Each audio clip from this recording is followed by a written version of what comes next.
I was 15 when this happened. My family had recently moved into an old house in a quiet village. It wasn't much, but it had character. Wooden floors that creaked with every step, high ceilings, and large windows that looked out onto an overgrown garden.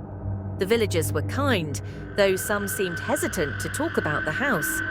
One night, as a storm raged outside, I sat in my room, struggling to finish an essay for school. The power flickered, and the dim glow of my desk lamp was the only thing keeping the darkness at bay. Suddenly, a soft knock echoed through the house. I froze. It wasn't the front door. This knock came from inside, from the closet directly behind me. I turned slowly, staring at the door. It was slightly ajar, revealing only darkness within. Probably just the wind, I whispered to myself, trying to shake off the unease. But the knock came again, louder this time. My breath hitched. I grabbed my phone, using its flashlight to illuminate the inside of the closet. It was empty.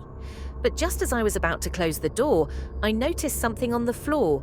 A tiny handprint, smeared in what looked like dirt. It wasn't there before. I backed away, my heart pounding. My younger brother, Ravi, called out from his room down the hall, asking if I was okay. I nodded, even though he couldn't see me. "It's nothing," I replied, trying to steady my voice. That night, I couldn't sleep. Around 3 a.m., I heard it again. The knock, but this time it came from the attic. I wanted to ignore it, but something inside me told me I couldn't. Grabbing a flashlight and a kitchen knife, I crept up the narrow staircase. The air grew colder with every step.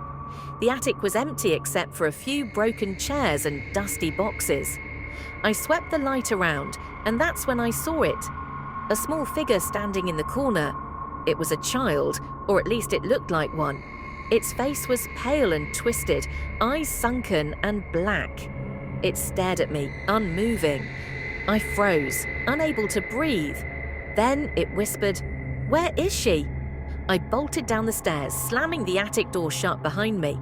My grandmother, who had been staying with us, found me trembling in the kitchen. I told her everything. She sighed deeply, her face pale. "This house once belonged to a midwife," she said, her voice shaking. She took children who weren't wanted. It was said their spirits lingered, searching for their mothers. We moved out a week later, but sometimes, in the dead of night, I still hear the soft knocking, as if the child is still looking, still waiting.